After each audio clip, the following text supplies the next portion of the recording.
자, 오늘은 다윗의 14번째 시간, 바른 신앙생활을 위한 7가지 질문, 바른 신앙생활을 위한 7가지 질문이라는 제목으로 말씀 나누도록 하겠습니다. 오늘부터가 대림절인데요, 성탄절 그 사주, 그 주일을 우리가 대림절이라고 합니다. 대림절, 우리가 대강절이라고 하기도 하고 혹은 강림절이라고 부르기도 하는데요, 이 대림절은 교회력으로는 중요한 절기예요. 마치 우리 새해 설날처럼 처음 시작하는 달입니다. 교회력에서는 이 대림절이 처음 시작하는 그런 달입니다. 이 모든 성서 일과는 이 대림절에서 그 시작이 됩니다. 그래서 대림절이 주는 몇 가지 의미들이 있는데, 그 중에 하나는 이제 성탄을 준비한다고 그랬잖아요. 그래서 성탄절이 주는 이미지 하나가 있는데, 새로운 길이에요, 성탄절이. 그런 의미에서 볼 때 이 대림절은 길을 준비하는 절기다라고 보시면 됩니다. 대림절은 길을 준비하는 절기. 예수님께서도 오셔서 보여주신 것이 있었죠. 그래서 예수님께서도 오셔서 살 길이 무엇인지, 생명의 길이 무엇인지, 행복한 길이 무엇인지, 구원의 길이 무엇인지, 영생의 길이 무엇인지, 그래서 예수님께서는 이 땅에 길로 오셨습니다. 이런 의미에서 그리스도인들은 그 길을 가는 사람이 되어야 하고, 그 길을 가는 삶이 어떠한가를 보여주는 것이 바로 그리스도인들의 모습입니다. 그러나 불행하게도 많은 교회와 그리스도인들은 그 길을 제대로 가지 못했고, 그 길을 제대로 보여주지 못했습니다. 오히려 그릇된 길이 마치 교회가 가야 될 길인 것처럼 또 세상에 그렇게 보여주며 살았습니다. 예를 들어서 예수 잘 믿으면 복을 받는다, 우리 이런 얘기 많이 들었잖아요. 또 부자가 된다, 또 예수 잘 믿으면 건강해진다, 사업도 잘 된다, 이런 이야기들을 듣습니다. 그러나 이런 식의 기복신앙이 마치 기독교 신앙의 핵심인 것처럼 말하고 있지만, 그것은 기독교 신앙의 핵심이 아닙니다. 그리고 어느 순간 복음의 능력보다도 장식품에 더 열광하는 그런 교회가 되어버리고 말았습니다. 무엇이 참된 교회인지도 모르고 엉뚱한 것을 가져다가 이것이 참된 교회야, 이런 교회가 좋은 교회라고 그렇게 했습니다. 어떤 사람들은 재정이 많은 교회를 좋은 교회라 이야기했고, 성도들이 많이 출석하는 교회를 좋은 교회라 그렇게 이야기합니다. 그리고 어떤 사람들은 이렇게 자랑해, 우리 교회 좋은 교회야, 그러면서 목사님이 정말 유명한 분이셔, 설교를 잘해, 그렇게 자랑하기도 합니다. 예수님의 역사의 나타남보다 교회의 재정, 그리고 사역, 교회 프로그램, 또 교회가 하고 있는 선교적인 그런 일들, 담임 목사의 자랑, 교회의 크기의 자랑, 헌금의 그런 자랑이 교회를 판단하는 그런 기준이 되어져 버렸습니다. 아무리 그것이 복음이라고 말하고 그것을 교회라고 하고 그것이 좋은 교회라 한다 할지라도 변질된 것에서는 결코 좋은 교회가 될 수 없습니다. 오히려 변질된 것에서는 썩은 냄새가 날 수밖에 없다는 것입니다. 본질을 잃고 썩어지는 순간 변질된 것에서는 악취가 날 수밖에 없습니다. 그래서 어느 순간 세상은 교회를 욕하기 시작하고 심한 말로 교회를 공격하기도 합니다.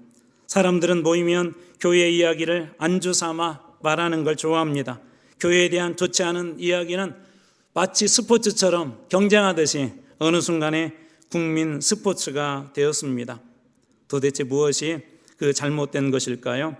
무엇이 교회를 썩게 하고 세상 사람들로 하여금 그렇게 어긋나게 교회를 바라보게 한 것일까요?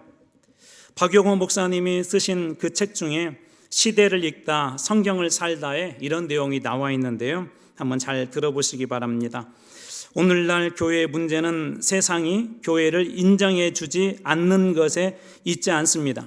본래 복음의 능력은 세상 사람들의 인정을 받느냐 안 받느냐에 달려있지 않습니다. 정말 중요한 문제는 우리가 믿지 못하는 것입니다. 교회의 문제는 세상 사람들이 인정해 주냐 인정해 주지 않느냐 거기에 있는 것이 아니라, 본래 복음의 능력 역시도 세상 사람들이 인정해 주냐 인정해 주지 않느냐 거기에 있는 것이 아니라 더 중요한 문제가 하나가 있는데, 그것은 우리가 믿지 못하는 것이래요. 그래서 오늘날 진짜 문제는 복음의 능력을 믿지 않음에 있다고 그렇게 이야기합니다. 대신 무엇을 믿습니까? 많은 사람들이 돈을 믿고 힘을 믿고 크기를 믿고 담임 목사의 능력을 믿고 또 부자의 돈을 믿습니다. 만약 복음의 능력을 믿는다면은 이런 것들을 떠나서 성경의 진리에 철저하게 순종해야 합니다. 여러분들이 어떤 약을 먹었을 때 그것이 우리 몸을 변화시키고 어떤 사람이 죽음에서 살아난다는 그런 분명한 확신이 있는 사람은 그 약을 계속해서 먹을 것입니다. 복음의 능력을 진정으로 경험하고 복음의 교회의 능력이 있다고 믿는 사람들은 그 복음을 절대로 포기할 수 없다는 것이죠. 복음의 능력을 믿는다면 예수님을 신뢰하고 그 말씀을 신뢰하고 그 말씀대로 살아가려고 성경 안에서 몸부림칠 것입니다. 교회의 타락은 복음의 능력을 버리고 다른 것들이 능력이라고 여기기 때문에 그러는 것입니다. 직분자의 타락은 담임 목사나 교회 항존직들의 타락은 다른 것에서 능력을 찾기 때문에 그렇습니다.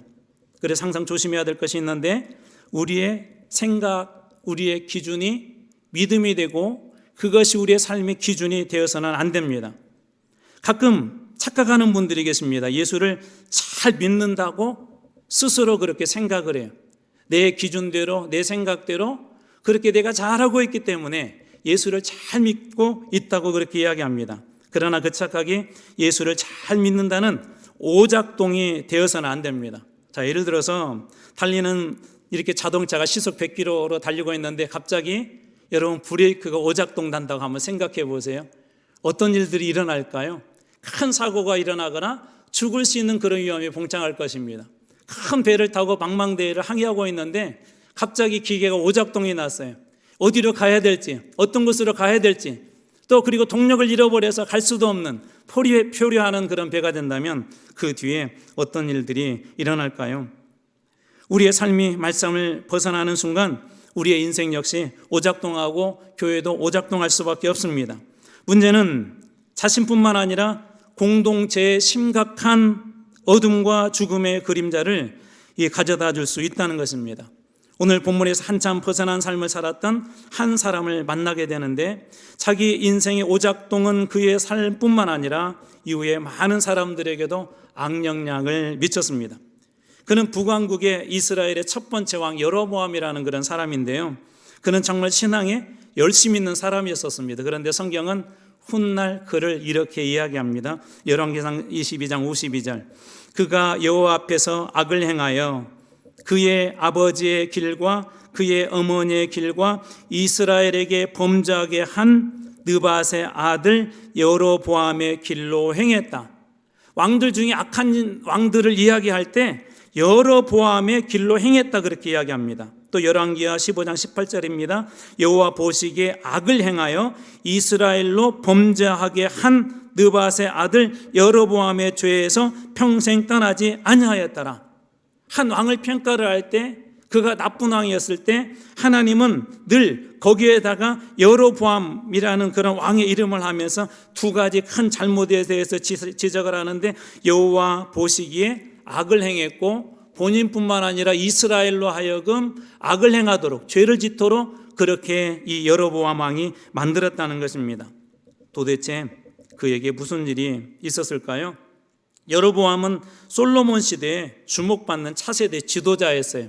솔로몬 시대. 그래서 여로보암이 정말 차기에 그 다음 세대 때 무엇인가 나라의 큰 역할을 할 정도로 유능하고 탁월하고 인기도 많은 그런 사람이었습니다. 그런데 그가 반역을 하였고 그 결과 애굽으로 도망을 쳐서 망명생활을 해야 했습니다. 그리고 시간이 흘러서 솔로몬이 죽은 후 이제 다시 고향으로 돌아와서 여로보암은 솔로몬의 아들 르호보암에게 필요한 것들을 요구를 하죠. 그런데 몇 가지 그 요구들이 들어주지 않자 결국 반역을 하여서 북쪽의 10개 지파를 독립시켜서 소위 북이스라엘이라는 그런 나라를 시작하게 되는데 그 첫 번째 왕이 바로 오늘 본문에서 만나는 그 여로보암 왕입니다. 오늘 우리가 읽은 본문은 그렇게 이제 북왕국이라는 나라를 창건하고 나서 그 나라의 방향을 결정하는 아주 중요한 핵심적인 내용이 오늘 그 본문인데요. 오늘 본문은 방금까지 말씀드린 그 부분에서 시작합니다. 이 왕이 된 후에 그에게 두려움이 하나가 있었어요. 누구든지 대통령이 되거나 지도자의 자리에 오르면 두려움이 있잖아요. 근데 그 두려움이 무엇이었었냐면 백성이 하나님을 잘 섬기기 위해서 예루살렘에 가서 예배를 잘 드리면 어떡하지? 그게 이 여로보암 왕의 걱정이었었습니다. 두려움이었었습니다. 이게 말이 안 되잖아요. 하나님을 잘 섬기고 예배를 드리면 좋잖아요. 저는 여러분들이 이 성전에 와서 정말 예배도 정성껏 드리고 신령과 진정으로 드리고 하나님을 만나고 그 감격과 그 기쁨으로 다시 세상 속에 살아간다면 너무나 좋을 것 같아요. 그런데 이 왕은 그게 두려웠습니다. 하나님을 잘 섬기고 예배 드릴까? 그것이 걱정되고 두려웠다는 것입니다. 우리는 오늘 말씀 속에서 신앙이 오작동되지 않도록 하기 위해서 우리의 신앙에도 이러한 일들이 있을 수 있다는 그런 전제하에서 신앙이 오작동되지 않도록 그리고 복음의 능력 안에 살기 위해서 어떻게 살아야 될지 바른 신앙의 모습이 어떤 것인지 7개의 질문을 통해서 짧게 한번 살펴보려고 합니다. 첫 번째는 한번 여러분 스스로 한번 대답해 보시기 바랍니다. 여러분의 신앙은 누구를 위한 신앙입니까? 여러분의 믿음은 누구를 위한 그런 믿음입니까? 오늘 본문의 12장 26절 27절입니다. 그의 마음에 스스로 이르기를 나라가 이제 다윗의 집으로 돌아가리로다. 만일 백성이 예루살렘에 있는 여호와 성전에 제사 드리고자 하여 올라가면 이 백성의 마음이 유다 왕 된 그들의 주 르호보암에게로 돌아가서 나를 죽이고 유다의 왕 르호보암에게로 돌아가리로다 하고 그 마음에 스스로 이르기를 이 여로보암이 스스로 그렇게 생각을 했대요. 여기서 중요한 단어 2가지가 등장하는데 하나는 올라가면이라는 말이에요. 예루살렘에 올라가면. 성경에서 올라간다는 말은 대체적으로 신앙을 회복할 때 쓰는 단어들입니다. 그리고 또 하나 중요한 단어가 있는데 돌아간다. 르호보암에게로 돌아가서 이게 히브리어로 슈브라는 단어인데요. 이 슈브라는 단어를 주로 어디다 쓰냐면 회개할 때 써요. 하나님 앞에 돌아간다. 하나님 앞에 회개하고 돌아간다. 그래서 회개라는 그런 단어로 바꿔도 괜찮습니다. 다시 말해서 올라간다, 돌아간다 이 2가지는 신앙의 회복에 대한 그런 이야기인데 이 여로보암은 이스라엘 백성들이 예루살렘으로 올라가서 신앙을 회복하고 믿음을 회복할까? 그게 두려웠다는 거예요. 그 이유는 간단합니다. 자신을 죽이고 이 자신의 나라가 없어지고 자신을 갖던 힘과 권력들이 사라질까 봐 자신을 위한 그런 신앙의 삶을 살았기 때문에 그가 두려웠던 것입니다. 교회가 조심해야 될 것들이 있는데요. 여러분, 교회는 누구의 영광을 위해서 존재하는 것이죠? 누구의 영광을 위해서 존재하는? 교회는 하나님의 영광을 위해서 존재하는 것입니다. 우리가 찬양할 때도 우리 찬양팀이 찬양할 때도 그 찬양을 통하여서 하나님의 영광이 드러나야 합니다. 봉사를 통하여서도 하나님의 이름이 드러나야 합니다. 말씀을 통해서도 하나님이 드러나야 합니다. 만약 그 순간에 설교자가 자기에게 집중하고 만약 그 순간에 찬양팀이 자기들에게 집중하고 만약 그 순간에 봉사자들이 자기에게 집중해서 알아주지 않는 그것으로 인하여서 이 마음이 속상한다면 우리 역시 자신을 위한 그런 신앙이라는 것입니다. 그래서 여러분 한번 스스로 여러분이 지금 그 직분을 가진 거, 여러분이 지금 그 봉사의 자리에 있는 거, 여러분이 그리스도인이 된 거, 오늘 이 예배의 자리에 온 것은 누구를 위한 예배, 누구를 위한 봉사, 누구를 위한 섬김인지 한번 점검해 보시기 바랍니다. 다시 한번 질문합니다.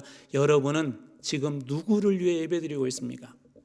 2번째 질문은 하나님을 의식하는가예요. 하나님을 의식하는가. 오늘 말씀의 28절입니다. 이에 계획하고, 이 단어가 중요한데요. 이에 계획하고 스스로 그렇게 했다는 거예요. 2 금송아지를 만들고 무리에게 말하기를 너희가 다시는 예루살렘에 올라갈 것이 없도다. 이스라엘아, 이는 너희를 애굽 땅에서 인도하여 올린 너희들의 신이다. 이에 계획하고 스스로 계획하고 금송아지를 만들어내면서 이렇게 얘기했대요. 이 금송아지는 애굽에서 우리를 인도하여 낸 신이야. 여러분, 출애굽은 누가 시켜주셨죠? 하나님께서 그렇게 해주셨잖아요. 하나님께서 그렇게 구원시켜 주셨는데 하나님을 버려버리고 그리고 계획하여서 자기의 계획과 자기의 권위와 자기의 왕의 자리와 자신의 나라를 지키기 위해서 우상을 세웠다는 거예요. 구약에서 우상을 섬기는 것은 심지어 돌에 맞아서 죽을 수 있는 아주 위험한 행동입니다. 여러분, 만약에 여러분들이 경찰이 앞에 있는데 여러분들이 그 앞에서 딱 보는 앞에서 강도짓을 마음대로 할 수가 있겠습니까? 목사님이 앞에 있는데 여러분들이 그 앞에서 막 마음 놓고 담배 피우고 막 욕을 하고 험한 말을 여러분 할 수 있겠습니까? 우리 어떤 사람을 의식하기만 하더라도 우리의 말이 때로는 정죄되어지고 우리 행동이 때로는 정리가 되어지는데 하나님을 의식한다면 여러분 우상을 섬길 수 있겠습니까? 하나님이 정말 내 인생의 구주라고 고백한다면 여러분 우리의 물질이 비록 적고 우리의 삶이 비록 연약해진다 할지라도 하나님을 의식하는 사람은 절대 그런 것에 절망하지 않습니다. 여전히 하나님 우리의 왕이시고 여전히 하나님 우리의 주인이시고 여전히 하나님 우리를 사랑하시고 여전히 하나님 우리를 붙잡아 주시는 분이심을 믿기 때문에 하나님을 의식하는 사람은 절대 우상에게 절하지 않습니다. 우상을 앞장세우지 않습니다. 그것을 의지하지 않습니다. 여러분들에게 질문합니다. 여러분은 누구를 의지하고 있습니까? 사도행전에 이런 일이 한번 있었어요. 베드로 앞에 아나니아라고 하는 사람이 밭을 팔아가지고 이렇게 왔는데 이 베드로가 그에게 이런 얘기를 합니다. 사도행전 5장 3절 베드로가 이르되 아나니아야 어찌하여 사탄이 내 마음에 가득하여 내가 성령을 속이고 단값 얼마를 감추었느냐. 아나니아야 내가 어찌하여 사탄이 내 마음속에 가득하며 내가 성령을 속이고 단값 얼마를 감추었느냐. 하나님 앞에 밭을 다 팔아가지고 헌금하겠다고 얼마나 아름다운 모습이에요. 그런데 그가 다 팔고 나서 이런 생각이 들어서 좀 아까웠어요. 그래서 일부 감추어도 아무도 모르겠지. 베드로가 액수를 얘기하는 것이 아니라 그의 그 거짓된 마음을 그렇게 지장한 것입니다. 그러면서 이렇게 해요. 사탄이 내 마음속에 가득하다. 여러분 안에는 누가 가득합니까? 여러분 안에는 주님이 가득하십니까? 성령이 늘 여러분의 마음을 만져주시고 여러분을 운행하십니까? 그래서 결국 이 아나니아와 이 삽비라 이 두 사람의 삶은 어떻게 됩니까? 5장 5절에 하면 아나니아가 이 말을 듣고 엎드러져 혼이 떠나니 이 일을 듣는 사람들이 다 크게 두려워했다. 혼이 떠났다. 죽었다는 거예요. 여러분 하나님을 의지하지 않는 삶, 하나님을 부정하는 삶, 하나님 믿는 척하면서 여전히 하나님이 내 인생의 주인이 되지 않는 그 삶은 그것 자체가 여러분 신앙이 죽은 것입니다. 그 순간 우리 영혼과 우리의 마음은 사탄이 와서 주인 노릇할 것입니다. 여러분에게 질문합니다. 여러분은 누구를 의지하십니까? 물질입니까? 세상의 권력입니까? 아니면 주님이십니까? 세 번째 질문은 쉽게 믿으려 하는가라는 질문입니다. 쉽게 믿으려 하는가? 예수를 믿는데 쉽게 믿으려 하는가? 열왕기상 12장 29절 하나는 베델에 두고 하나는 단에 둔지라. 원래는 예루살렘 하나 그 성소에서만 가서 예배드리게 되어 있었어요. 그런데 자기의 나라와 이 왕의 자리가 위험해진 여로보암은 베델 남쪽에 북왕국에서도 가장 남쪽에 그리고 단 북쪽에 두 곳에다가 금송아지 우상을 만들어 놓습니다. 그러면서 이렇게 이야기를 이제는 멀리 예루살렘까지 갈 필요 없어. 쉽게 예배를 드려. 이것이 우리를 애굽에서 인도하는 신 엘로힘이야 하나님이야 라고 그가 그렇게 이야기합니다. 남쪽과 북쪽에 제단을 만들었으니 쉽게 믿으라는 것이죠. 우리가 예수를 믿으면서 종종 빠질 수 있는 함정 중에 하나는 뭐냐면 이왕이면 쉽게 예수 믿으면 좋잖아. 이왕이면 쉽게 교회 다니면 좋잖아 라고 하는 그런 은연한 신앙들이 우리들 속에 있습니다. 그런데 예수님께서 구원을 쉽게 이루셨습니까? 예수님 복음을 전하는 자들이 쉬웠습니까? 예수님이 복음을 전하는 것이 여러분 쉬웠습니까? 그렇지 않습니다. 사도 바울은 어떻습니까? 옥에 갇혔고 수없이 매를 맞았고 3번의 태장, 1번의 돌, 3번의 파성, 강도의 위험, 동족의 위험, 이방인의 위험, 줄이고 목마르고 춥고 헐벗은 그런 일들이 계속 일어나는데도 힘들고 어렵지만 그는 복음의 자리로 어려운 자리로 끊임없이 지나갔습니다. 호바디스라는 영화에 이런 장면이 등장을 해요. 이제 어려워지자 이 베드로 사도가 외곽으로 이렇게 가는데 도망치다 나가가는데 주님을 만난 거예요. 주님 어디로 가십니까? 그러니까 내가 버리고 간 그것으로 내가 다시 들어가려고 한다. 여러분 혹시 우리도 그런 신앙의 모습 아닙니까? 교회 사역이나 우리가 맡게 된 직분의 자리들을 여러분 쉽게 감당하려고 하지 마십시오. 때로는 여러분이 주신 그 자리에서 몸부림치듯이 때로는 금식하듯이 정말 교회를 사랑하고 예수님처럼 교회를 살리기를 원한다면 새벽기도 없이, 신앙생활 없이, 말씀 앞에 무릎 꿇는 것 없이 그냥 쉽게 대충 교회만 다니는 그런 형식적인 그런 그리스도인이 되지 말라는 것입니다. 여러분들은 쉽게 예수 믿고 있습니까? 아니면 힘들지만 그래도 무릎 꿇기도 하고 금식하기도 하고 누군가가 복음을 전할 때 나를 향하여 욕을 하지만 그 복음을 전하는 그런 그리스도인들입니까? 다시 질문합니다. 여러분들은 어떻게 예수 믿습니까? 네 번째로 말씀으로 인도함을 받고 있는가? 말씀으로 인도함을 받고 있는가? 열왕기상 12장 30절입니다. 이 일이 죄가 되었으니 이는 백성들이 단까지 가서 그 하나님께 경배함이더라. 어디까지요? 단까지, 가장 먼 곳이에요. 이 단은 이스라엘에서도 과거 이 남쪽과 북쪽이 합쳐졌을 때도 가장 외곽 지역이에요. 가장 어려운 지역입니다. 그런데 사람들이 그렇게 열심을 되었대요. 여기 죄가 되었다 할 때 이 죄라는 말이 헬라어로는 하마레티아인데요, 빗나갔다는 뜻인데 말씀에서 빗나갔다는 거예요. 이스라엘 백성들이 지금 어떻게 산다는 거예요? 말씀에서 빗나가는 그런 삶을 살고 있었다는 것이죠. 가끔 착각하는 분들이 계세요. 내가 열심히 하니까 예수를 잘 아니에요. 바리새인들은 열심히 없었습니까? 사두개인들은 열심히 없었습니까? 대제사장들은 열심히 없었습니까? 다 열심히 했었습니다. 바울 이전에 사울도 열심히 있었습니다. 그러나 결국 그들은 오히려 그 열심으로 예수님을 죽이고 말았습니다. 베드로가 밤새 수고했는데요, 물고기 한 마리도 잡지 못했어요. 밤새 열심히 했었어요. 그런데 그 다음에 어떻게 다시 합니까? 우리가 잘 아는 말씀 누가복음 5장 5절입니다. 시몬이, 베드로를 이야기합니다. 시몬이 대답하여 이르되 선생님, 우리들이 밤이 새도록 수고하였으되 잡은 것이 없지만 실패했지만 슬프지만 고통스럽지만 인생의 한밤중을 지나고 있지만 말씀에 의지하여 말씀 다시 붙잡고 주님 말씀에 순종하여서 다시 말씀에 무릎 꿇고 내가 그물을 내리리다 하고. 여러분들은 말씀을 의지합니까? 말씀에 순종합니까? 말씀의 인도함을 받고 있습니까? 한번 스스로 질문해보고 답해보시기 바랍니다. 다섯 번째로 자격을 갖추었는가? 여러분 한번 답해보시기 바랍니다. 12장 31절입니다. 그가 또 산당들을 짓고 네 자손이 아닌 보통 백성으로 제사장을 삼고. 누구로 삼았다고요? 보통 백성. 이 보통이라는 말이 카차라는 말인데요, 이런 뜻이 있어요. 끝, 말단. 이게 보통 백성이라는 말은 이런 거예요. 자격도 안 되는 그런 뜻입니다. 실은 성경에서는 보통 그렇게 했지만 자격도 안 되는 아무나 시켰다. 자격도 안 되는 아무나 시켰다. 여러분들이 섬기는 그 자리들을 여러분 정말 자격이 되도록, 영적으로도 그렇지만 때로 스킬이 필요한 그런 부분들에 여러분 자격을 갖추고 있습니까? 우리 믿음에도 자격이 필요하지 않습니까? 예수님의 이름이 있어야 되고 예수에 대한 고백이 있어야 되고 죽어도 천국 갈 거라는 그런 믿음이 여러분들에게는 있습니까?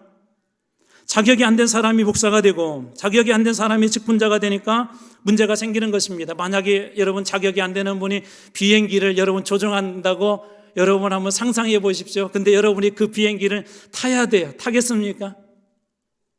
타는 순간 죽을지도 모릅니다. 은혜를 알고 그리스도의 능력을 알고 하나님께 주시는 그 믿음의 능력을 알고 말씀의 능력을 알고 하나님의 은혜를 나는 그런 영적 자격을 여러분 갖추시기 바랍니다. 그리고 여섯 번째로 온전히 예배드리고 있는가? 온전한 예배를 드리는가? 열왕기상 12장 32절입니다. 여덟째 달 곧 그 달 15째 날로 8월 15일로 절기를 정하여 유다의 절기와 비슷하게 하고 제단에 올라가되 베델에서 그와 같이 행하여 그가 만든 송아지에게 제사를 드렸으며 그가 지은 산당의 제사장을 베델에 세웠더라.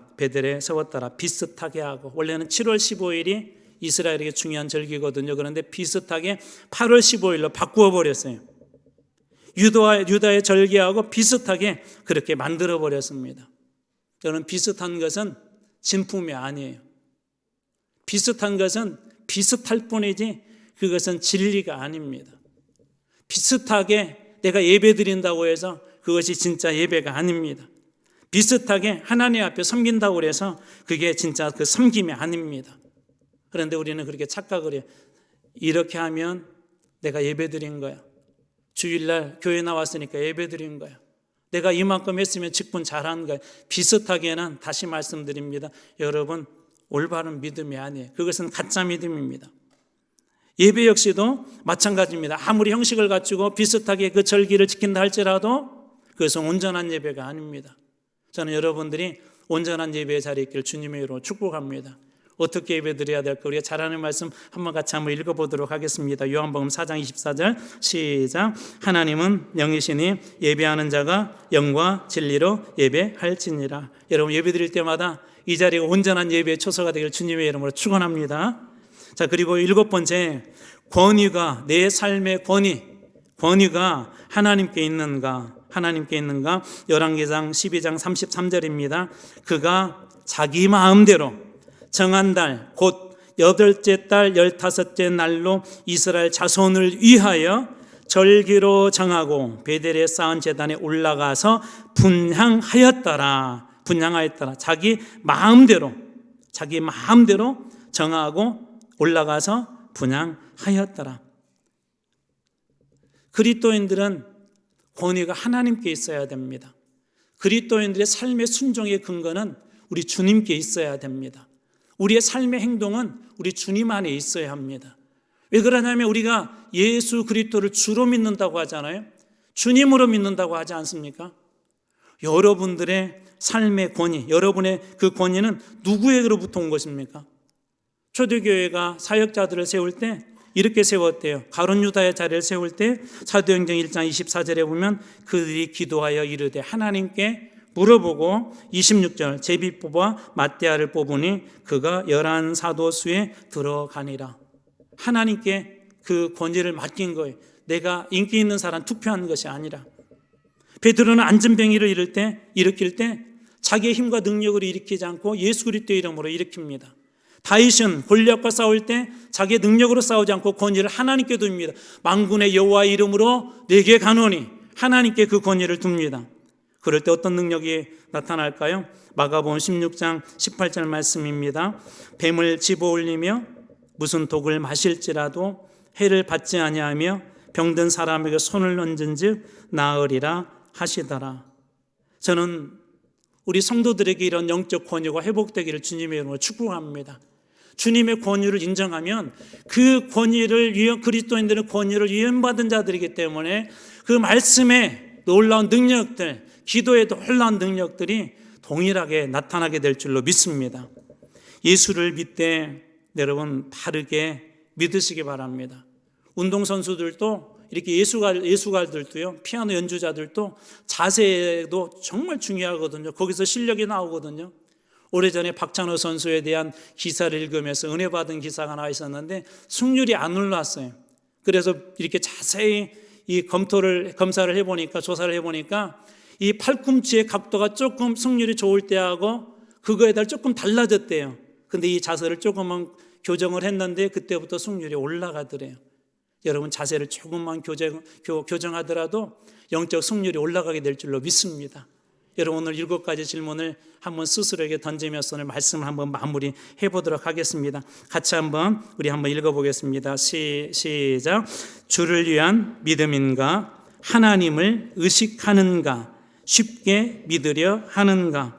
말씀으로 인도함을 받는가? 자격을 갖추었는가? 온전한 예배를 드리는가? 권위가 하나님께 있는가? 아멘. 계림절 이제 첫째 주간 저희들 보내는데 예수님께서 우리 가운데 잘 오시도록, 또 오셔서 이번 성탄절 가운데 큰 기쁨이 저희들 가운데 임하도록 이런 바른 신앙의 태도들을 잘 만들어서 이번 성탄절이 어느 해보다도 빛과 하나님 주신 하늘의 기쁨과 평화가 크게 넘치는 성탄절 준비하는 대림절 여러분 모두 다 되시길 주님의 이름으로 축원합니다.